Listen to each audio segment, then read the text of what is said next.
Otro caso yo creo que todos también habréis vivido, es el caso de los padres que vienen pidiéndote un informe porque cuando sale el niño con el padre o con la madre, suele ser el padre, porque no sé por qué, las cuestiones domésticas a veces se dan peor, y entonces en el fin de semana, cuando sale con el padre, se lo lleva todo el fin de semana al centro comercial y solo come hamburguesas. Y entonces, doctora, por favor, me hace un informe para poner lo mal que le cuida el padre, ¿no?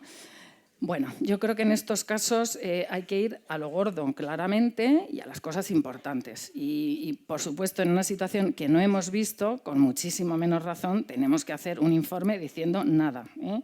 Entonces, hay que intentar hacerle ver a la madre o al padre que esta situación es absolutamente secundaria, porque hay que ir a las cosas importantes. ¿Que el niño se lo lleva al centro comercial a comer hamburguesas? Pues vaya por Dios, no es lo más deseable, pero está con su padre, ¿no? Entonces, no caer en este tipo de situaciones en las cuales cualquier cosa que no sea perfecta vale para ir en contra de la otra persona, ¿no? Yo he dicho que cualquier padre tiene derecho a un informe, a una información, pero hay que tener cuidado con los informes que hacemos, y mucho más de cosas que no hemos visto, ¿no? Y contener este tipo de cosas, porque si no, pues caemos en esas guerras, ¿no? Otro caso que también, no sé si habéis vivido algo parecido, pero a mí me resultó bastante duro, la verdad.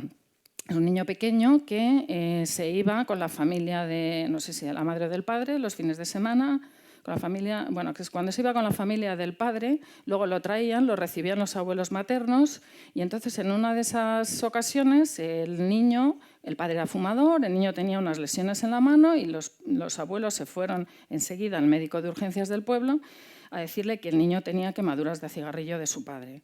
El médico del pueblo, yo personalmente creo que no sabía mucha pediatría, no sería pediatra, vio la mano, dijo quemaduras de cigarrillo, ¿no? Y al día siguiente su pediatra. Al día siguiente vino, desde luego las lesiones no eran compatibles para nada con quemaduras de cigarrillo, era una dermatomicosis, incluso por cultivo posterior, pero había un informe de urgencias donde ponía quemaduras de cigarrillo del padre, ¿no? Yo no sé eso en qué quedó posteriormente el juicio, porque yo ahí sí que hice otro informe que me pidieron diciendo que eso no eran quemaduras de cigarrillo, pero ya se puede montar una buena, ¿no?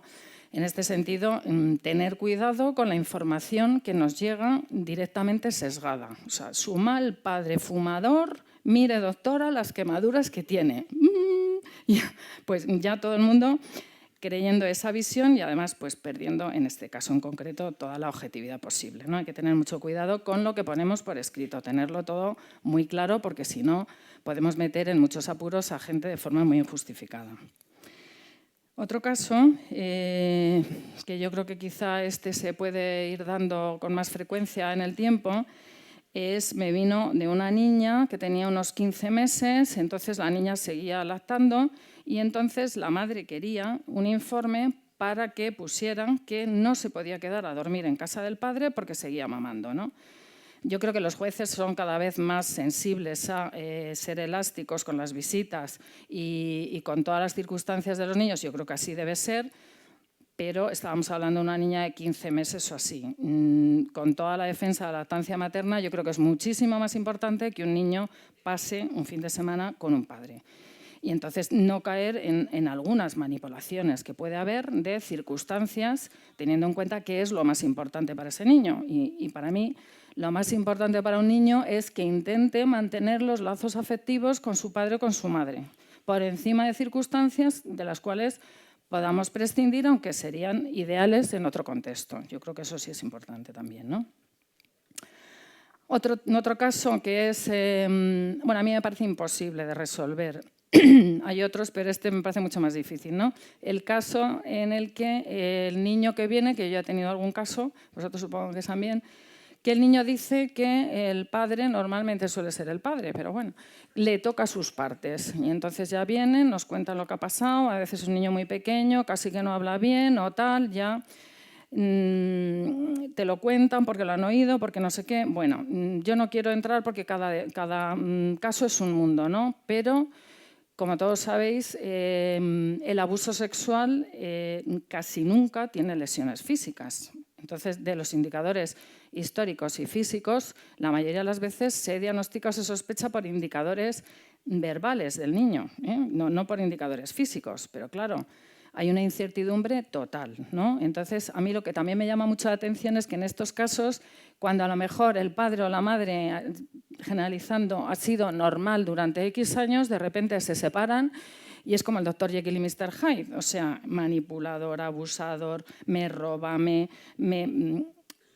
puede ser o puede no ser, pero en este caso en concreto yo creo que hay que manejarlo como cualquier otro caso de sospecha de abuso sexual, pero teniendo en cuenta que tan grave, o sea, grave es dejar a un niño con una sospecha de abuso, que si la tenemos suficientemente clara hay que ponerlo en conocimiento de la justicia y poner en marcha todos los mecanismos, pero también es muy importante meter a una persona inocente en un proceso pues muy doloroso y que luego no lo sea. Entonces, con esta incertidumbre total, cada caso es un mundo. Entonces, ahí tenemos que tener una sospecha, una intuición y ponerlo en manos, probablemente, si no es una sospecha importante, de salud mental y si es suficientemente importante, pues de la justicia, ¿no?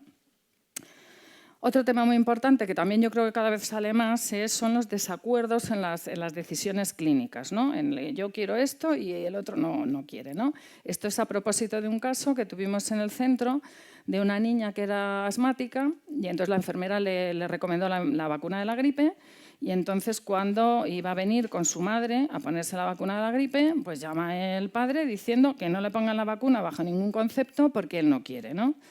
A ver, vaya por delante que nosotros no tenemos por qué saber en qué circunstancias están los padres, si están separados o no. Si no nos lo cuentan, nosotros, las rutinas nuestras tienen que darse por supuesto que están los padres de acuerdo y tenemos que hacer lo que nos parece oportuno con los niños. Pero en este caso, si tenemos este conocimiento, las vacunas no son obligatorias ninguna y la de la gripe menos. Entonces, ahí la pelota en su tejado, claramente. Pónganse ustedes de acuerdo y cuando se pongan de acuerdo le ponemos a la niña la vacuna, esta o cualquiera, ¿no?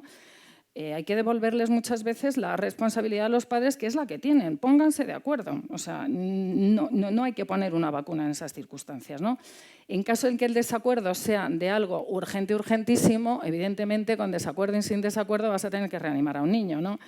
Y en los casos en los que sea una decisión grave pero no urgente, pues probablemente haya que llamar a un juez o haya que poner en conocimiento a la justicia, como por ejemplo que estén en desacuerdo de un tratamiento de una tuberculosis.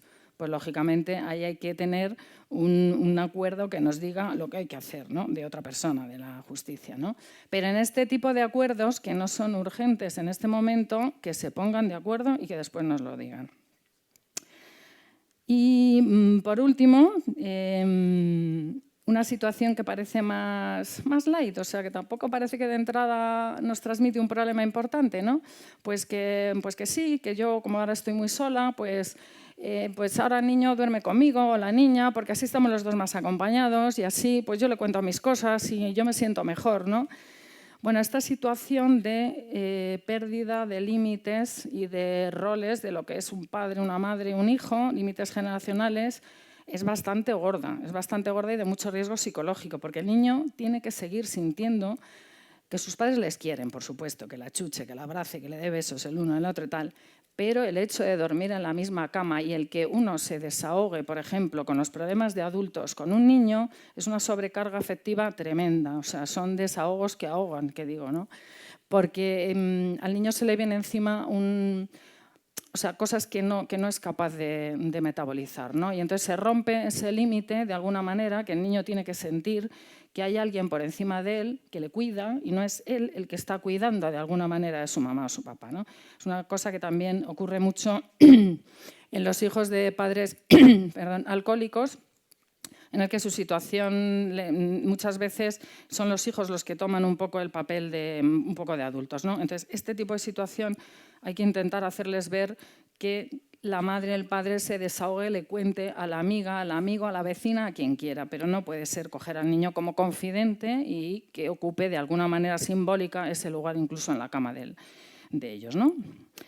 Y bueno, pues con esto ya voy acabando. Quería hacer un pequeño resumen de lo que yo os he querido transmitir y es que en realidad a nosotros nos repercuten mucho las consultas de los divorcios y separaciones de los padres, pero conflictivos tampoco hay tantos, ¿no? Hay que saberlos manejar, hay que saberlos acompañar y hay que saberlos orientar, eso sí, ¿no? que el abordaje, como decíamos al principio, debe ser con una visión psicosocial, pero pediátrico. O sea, no nos metamos en terrenos en los que no vamos a saber salir adelante y tenemos que saber tirar de nuestros compañeros profesionales, ¿no? Lo más objetivo posible, teniendo en cuenta que muchas veces tenemos solamente la visión de uno de los dos padres. Empático, pero no hiperempático. Sin omnipotencia de pensar que lo vamos a poder solucionar todo, porque no vamos a poder solucionar muchas cosas porque no los pueden solucionar ni siquiera los propios padres, y con eso hay que lidiar. Yo creo que es importante reflejarlo en la historia, porque las historias están llenas de catarros, de un lunar, de no me come y ha estornudado. Y sin embargo, una separación o un divorcio es un tema muy importante en la vida de un niño. Yo creo que hay que reflejarlo en un episodio que es separación o divorcio, de la manera más objetiva posible y sin poner ni términos peyorativos ni cosas que nosotros no hayamos objetivado, ¿no? Pero eso es importante. Y yo creo que tenemos que entender mucho, o prácticamente todo lo que ocurra, derivar poco, porque la mayoría de las veces vamos a ser capaces de acompañar y de orientar, pero en algunos casos hay que saber derivar, ¿no? Como este niño que cogía esas historias, no eran rabietas, eran unas crisis que yo le mandé a salud mental, aunque los de salud mental de lo público nos dicen que no derivemos los problemas de las separaciones, pero en este niño yo es que ya dudaba, o sea, que tuviera algo que en algún caso puede ser un brote psicótico, una esquizofrenia, ¿no? No era, pero bueno, podía serlo, ¿no? Informes de salud, que es el tema que sale siempre y recurrente. Para padres, sí tenemos que hacer, sea custodio o no custodio, el que viene, el que no viene, pocos. O sea, yo creo que no se trata de convertir la relación clínica en me da un informe ahora porque he venido, ni porque estoy aquí el lunes y tal, no. Pero si se empeñan en un informe de salud escueto, tienen derecho tanto el padre como la madre. Pocos, objetivos y escuetos. Y con la verdad que veamos y lo más objetivo, ¿no? Y si es informes de salud para terceros, para el abogado, para el juez, para tal, tiene que ser bien institucional, ¿eh? Yo creo que esos serían los mensajes más claros de lo que sería nuestro papel, ¿no? Y bueno, con esto yo acabo. Me gustaría que nos quedara en la cabeza a todos que pudiéramos ayudar a los niños a que tuvieran en su cabeza que tienen una familia, aunque tuvieran dos casas. Eso sería la situación más ideal posible. Muchas gracias.